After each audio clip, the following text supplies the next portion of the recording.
people will just, try and violate the law of gravity, for instance. So the idea with these kind of laws is you really have to be evasive. You can't meet them head on, the laws of physics. One of the things about science is that you're getting the news lately that we're coming close to discovering everything, to finishing up the grand unified field. With Stephen Hawking, this guy in the wheelchair, saying, we have just about got it, I'm going to be out of a job in another year because they're going to unify all the forces. So science, in a sense, is coming to an end, conventional physics, in a sense. But what I think, as the metaphor I like to use, is two things. One, Isaac Newton said, I don't know how others see me, but I see myself as a child on the seashore picking up one shell after another, while all around me the ocean of ignorance lies before me. And I like that ocean of ignorance.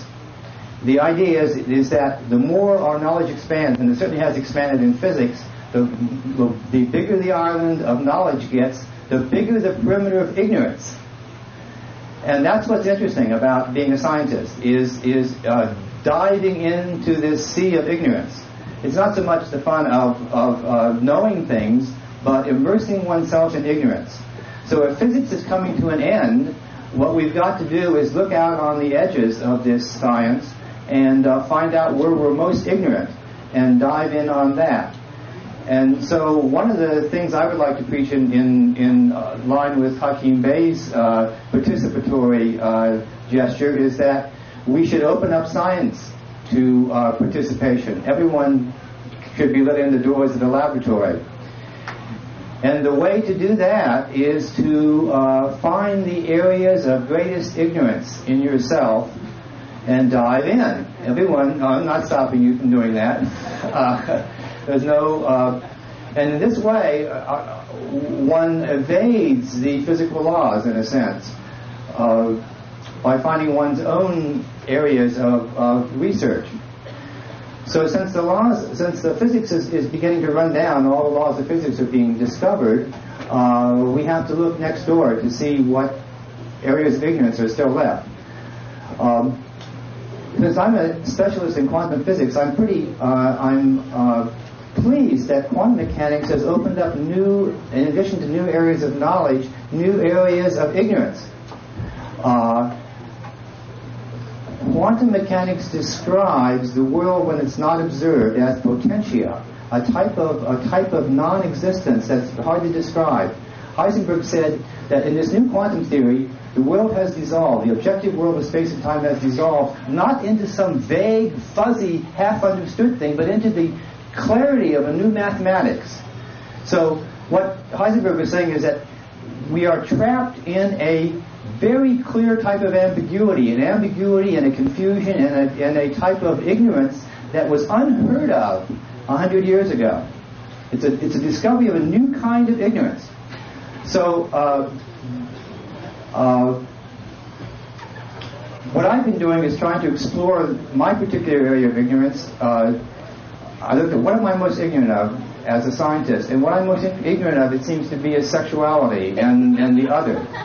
So I'm diving in, trying to explore that area, the area of the other, using the methods of quantum physics. Hey, well, you use whatever tool you have at hand, see? So this is a kind of call to the new. The transmissions from this new area of ignorance are coming in a form of I guess it's poetry. It's a kind of verse. New science is science without borders. Every man and every woman at the heart of the mystery. Every citizen gets a piece of plutonium. Every citizen gets a hit of LSD. Every citizen gets a big piece of prima materia. And every citizen gets a chunk of the Philosopher's Stone. Open your hearts, my lovely colleagues. Nothing essential is hidden from you.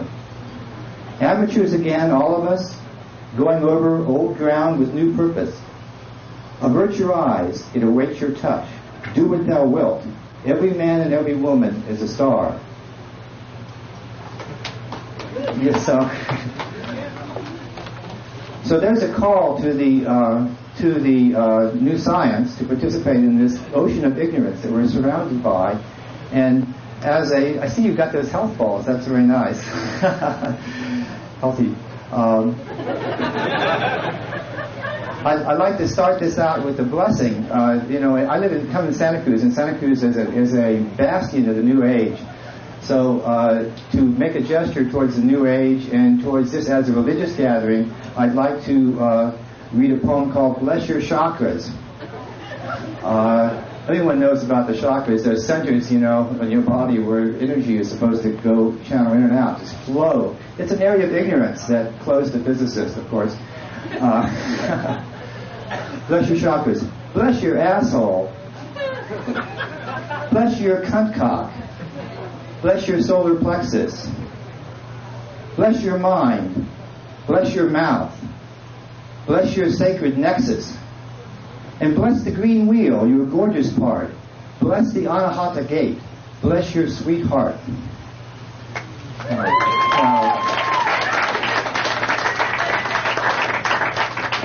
And then there's the anyone exploring this idea, this notion of sexuality, has to finally come to grips with the other. You don't just stand up here and masturbate, but you have to actually come to grips with this other person. And I saw in the library the other day, there was this ad for Soulmate. Looking for your ideal mate, having difficulty finding the right person? You are invited to attend a soulmate workshop. And so-and-so, and so-and-so. Soulmate is dedicated to helping people find their ideal mates. Techniques are taught, by whom? And guidance is provided. This is all in the passive voice, for people in search of meaningful, positive relationships. It works. And then there's a phone number here, which I won't give because I don't want to. I have my own trip. So soulmate, Plato says we're each part of one broken being that yearns to be reunited. But take it from me, buddy, merging with a mysterious other is no picnic. She's neat and you're messy, wants sex when you don't. She's plain and you're dressy, hangs out where you won't. You don't really want a soulmate. She's all and everything you're not. You don't really need a soulmate. How about a tetanus shot instead?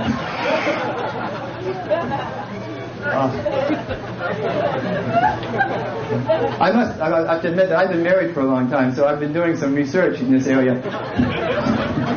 So this is a distillation of taking into the area of eroticism the idea of control, of working magic on the world. This is called The Way It Works, and this is addressed to the other. Oh mother, wife, lover, chum, I pressed a 900 gas refrigerator magnet against my balls while thinking of you.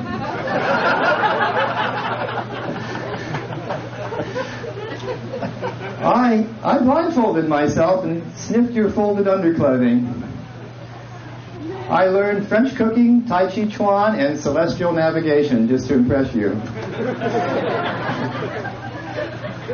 I awoke last night and kissed my mirror, dreaming I was kissing you.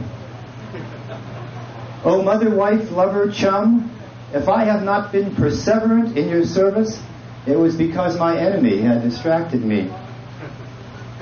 Oh, mother, wife, lover, chum, I think of you always.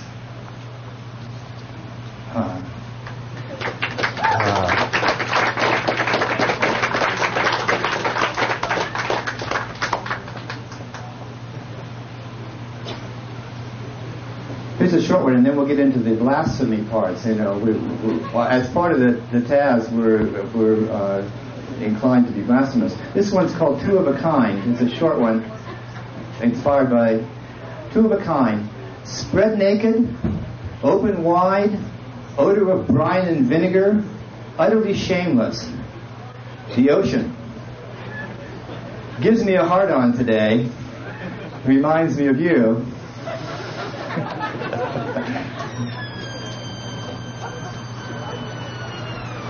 Someone told me that there was some religious cult that believed that they were descended from the union of Mary Magdalene and Jesus Christ, and that still exists. There's these relatives of Jesus. Jesus' great grandsons.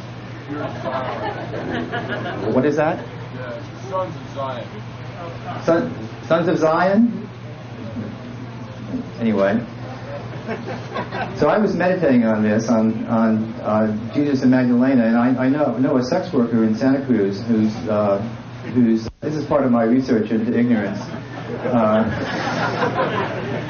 whose trade name is Magdalena. So her name is Theodora, and this is for Theodora, a poem called Magdalena. What Christian would not somersault with glee to travel back to ancient Galilee, to walk barefoot on Israel's holy ground and videotape the Sermon on the Mount? Then envy me, for I lived in his time. I knew the man. We shared a glass of wine, and later on, this not unpleasing bod was wrapped around the very limb of God. What Christian would not sell his wife and farm to listen to his voice or touch his arm? I walked and touched and hearkened to his word, and felt his first and second coming, and his third.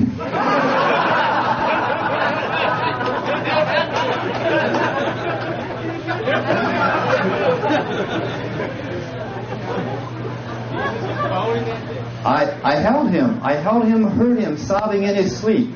He dreamt of nails punching through his feet. To me alone he spoke his secret name, and which of you could ever say the same?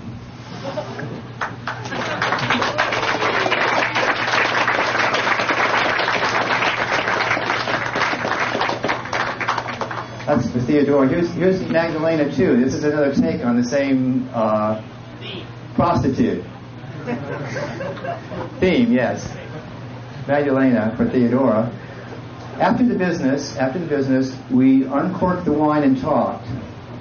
Then he used his lips on me like nobody before or since. He was shy and afraid, but this man knew exactly how a woman is put together. After I came, he caressed my hair as I mouthed his balls, as I took the root between my lips. I explored him orally till the candles died. Then sometime in the dark, he held my head and moaned, and I swallowed his seed. The seed of Solomon and David, the seed of Abraham and Melchizedek.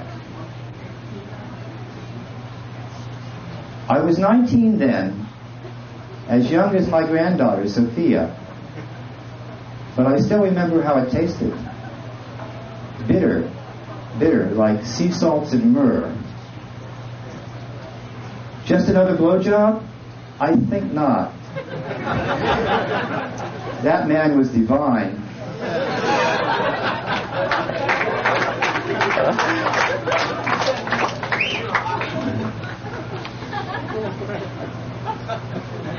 Okay, I'll do this UFO poem, and here's a virtual reality one. Since we've talked about simulation of desire, let's get into virtual reality. Okay, this is virtual. This is sort of. I'm sure Autodesk will top this next year when they bring out their next interface. But this is a bit of virtual reality. Let's pretend to be perfect. Let's pretend to be bad. Let's pretend to be low life. Let's pretend to be mad. Let's rip off our clothing and pretend to be holy. Let's dress up like cops and go out patrolling. Let's pretend to be starving. Let's pretend to be fed. Let's pretend to be single. Let's pretend we are wed. Let's pretend to be prostitutes, porn stars, medieval Russian saints. Let's pretend to be scientists, housewives, people with horrible complaints. Let's pretend we're telepathic and read each other's minds. Let's pretend we're individuals and live like porcupines. Let's pretend we're artists, like Anne Rice or Jimmy Joyce. Let's pretend to be what you want. We'll live in the daydream of your choice. Oh, right. Pretend you're someone special. And say I am special too.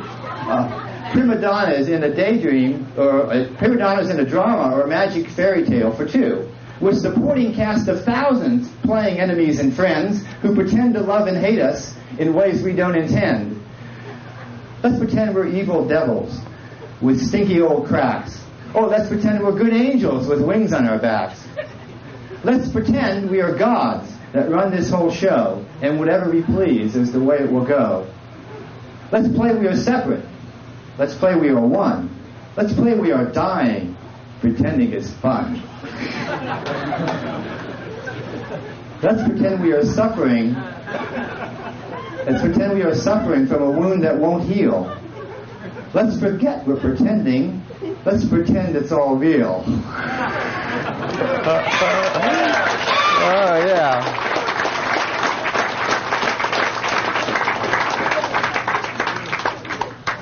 Well, as a physicist, I'm taught to gather data objectively and to evaluate it and to publish it. That science is not science until it's published.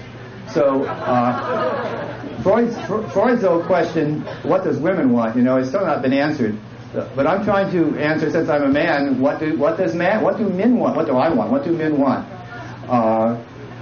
My wife is an interesting informant. I ask her about these questions, and she's always very informative to me. I asked her once, Betsy, what does women want? She says, what you got?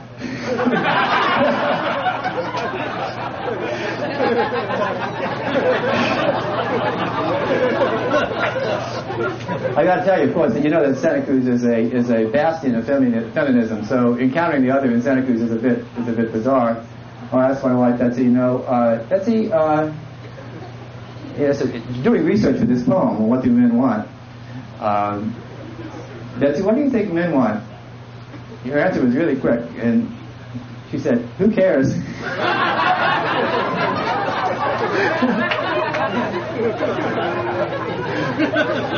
Well, some of us scientists do. So here are the results of my finale. This is the results of my research. This was published in Monday 2000. It's been reprinted a number of places. Apparently, a lot of people don't know what men want. So this bit of information is probably new to you. What do men want? It's subtitled, Does she do Balkan mind meld on the first date? Okay. What do men want? I want your bra size, baby. Fax number, email address, modem com code, ID, phone machine access. Give me your thumbprint, password, blood type, and credit check. Give me your antibody spectrum. Give me your immune responsive specs. Let's break bread together, baby. Exchange cryptographic primes. Let's link our parallel ports and let's go online in real time. Velcroed at the chakras. Let's circulate our key. Let's indulge in covalent bondage. Let's communicate in C. I want to swim in your gene pool, mama. Snort up your pheromones close range. I want to tune into your neurotransmitters and introduce you to Dr. Strange.